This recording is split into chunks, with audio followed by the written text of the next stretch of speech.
This is a Sports Catastrophe production. Hey there, Heather, ho there. It's Jeff Cutastrophe and welcome you to another Sports Catastrophe on this day. Yes, there is an on this day.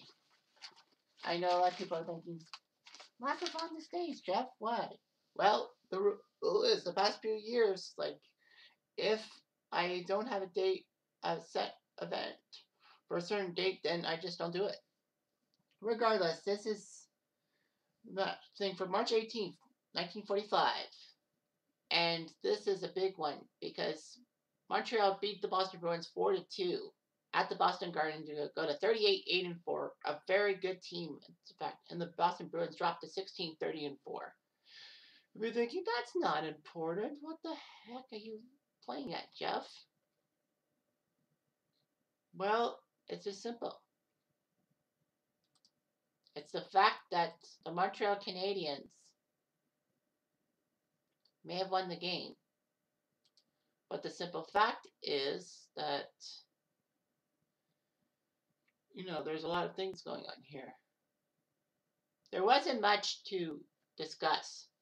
The Bruins had clinched fourth place in the NHL and would face the number 2 seed Detroit Red Wings in the playoffs, whereas Montreal and Toronto, 1 versus 3, would face each other in the semifinals. So the standings were never in doubt.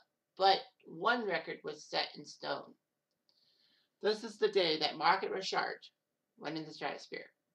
Boston and Montreal were playing each other hard. They had nothing to play for, technically. But yeah, they were battling each other tooth and nail. Anyway, in the second period, Herb Kane scored his 32nd goal from Bill Cowley, 1-0. Montreal got a power play goal by Dutch Hiller from Glenn Harmon, 1-1 tie. After Boston scored a goal by Jack McGill late in the third period from Pat Egan and Tom Brennan, people thought Boston was going to beat Montreal. Montreal had nothing to play for. Even though Bill Durnan and Paul Bibeau were in the net, respectively.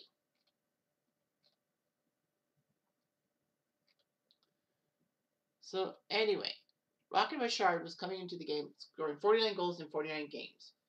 Back then in the 1940s, an NHL season lasted 50 games, whereas it's now 82. But yeah, it was hard to believe. The goal scoring record was like 44 way back in 1918 with Joe Malone. But still, this is a different era of hockey and all that, the wartime hockey, because this is just before the war ended. So both teams were really hit hard by stuff. But Montreal actually got benefited because of the fact that with French Canada not really being praised by Canada for the war efforts as much as you think, Montreal didn't have to lose so many players to the war effort. So at 2-1 with 2 minutes and 15 seconds left, Montreal was up for it. Amber Locke found the puck and found Rocket Richard, who scored a big goal at the Boston Garden, tied it at 2. Not only that, but it was his 50th goal in 50 games. That's hard to do. Todd Blake and Amber Locke were part of the Rocket, part of the... Oh my gosh, I'm losing my head here. Not the production line, but the production line of the Canadiens. The tow line, I guess? I don't know. I forgot the line. But anyway, Blake and Locke scored. And Montreal won the game 4-2. It didn't matter much in the standings, as I say.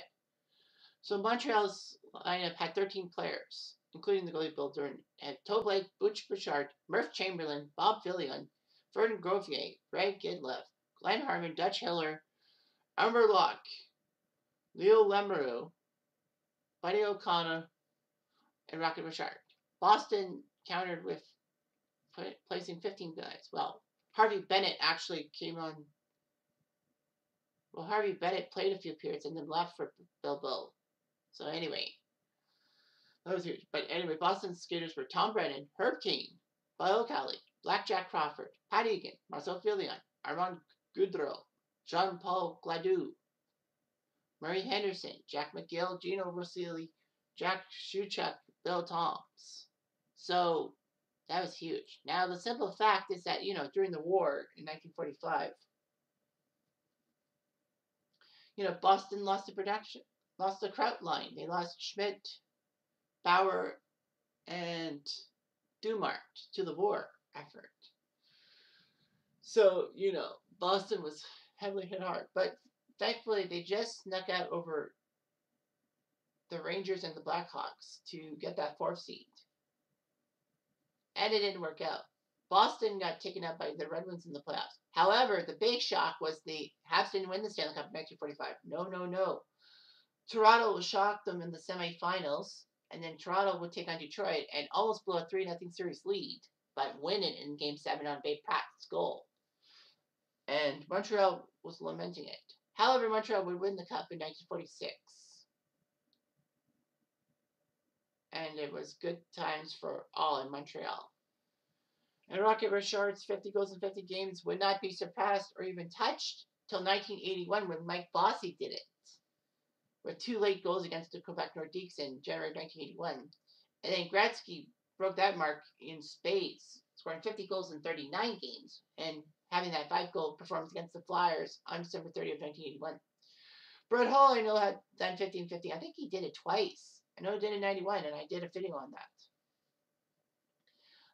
Cam Neely kind of had 50 and 50, but the rule is the 50 team games, not the 50 personal games. So that's not there.